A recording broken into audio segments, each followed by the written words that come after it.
নমস্কার বন্ধুরা, কেমন আছেন সবাই? আশা করি সকলেই ভালো আছেন। বাজারে এখন দেখলাম অনেক কাঁকড়া উঠেছে, তাই নিয়ে আসলাম। তো আজকে আমি কাঁকড়াগুলো কিভাবে রান্না করছি আপনাদের সঙ্গে শেয়ার করছি। আর আপনারা কে কিভাবে কাঁকড়া রান্না করেন অবশ্যই আমাকে কমেন্ট করে জানাবেন। প্রথমে কাঁকড়াগুলোকে ভালো করে বেছে ধুয়ে সুন্দর করে নুন হলুদ মাখিয়ে রেখে দিয়েছি, সঙ্গে নতুন আলু দিয়ে দিয়েছি। আর পেঁয়াজ টমেটো কুচি আদা রসুন বাটা, সঙ্গে বেসিক মশলা যেগুলো সেগুলো তো নিতেই হবে। তারপর তেলে জিরে শুকনো লঙ্কা আর গোটা গরম মশলা ফোড়ন দিয়ে আলুগুলোকে ছেড়ে দিয়েছি। আলুগুলো যখন একটু ভাজা হয়ে গেছে, কাঁকড়াগুলোকেও দিয়ে ভালো করে ঢাকা দিয়ে একটু বেশ কিছুক্ষণ ধরে নেড়েচেড়ে ভেজে নিয়েছি। তারপর আমি যে পেঁয়াজগুলো কুচিয়ে রেখেছিলাম সেগুলোকে দিয়ে দিলাম, দিয়ে ভালো করে কাঁকড়ার সাথে নেড়ে চেড়ে ভেজে নিতে হবে। তারপর এর মধ্যে যে বেসিক মশলাগুলো আছে, যেরকম আদা বাটা, রসুন বাটা, জিরের গুঁড়ো, ধনের গুঁড়ো, হলুদ, একটু সামান্য লঙ্কা গুঁড়ো, সব দিয়ে দিতে হবে। প্রথমে আমি আদা আর রসুন বাটাটা দিয়ে দিলাম, কাঁচা লঙ্কা দিয়ে দিলাম, আর এই যে বেসিক যে গুঁড়ো মশলাগুলো সেগুলোকেও দিয়ে দিলাম, দিয়ে ভালো করে কষিয়ে নিচ্ছি। এরপর আমি বড় একটা টমেটো কুচি নিয়েছিলাম, সেটাকেও এর মধ্যে দিয়ে দিলাম।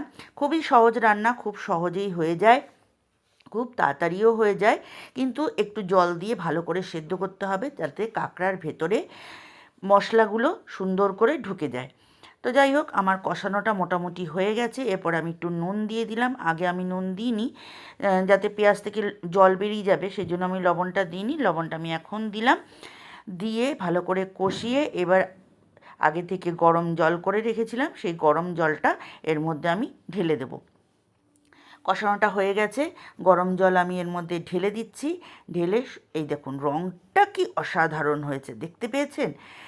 মনে হচ্ছে যেন এখনই তুলে খেয়ে নিই। এবার ফুটতে দিলাম, ভালো করে ফুটছে।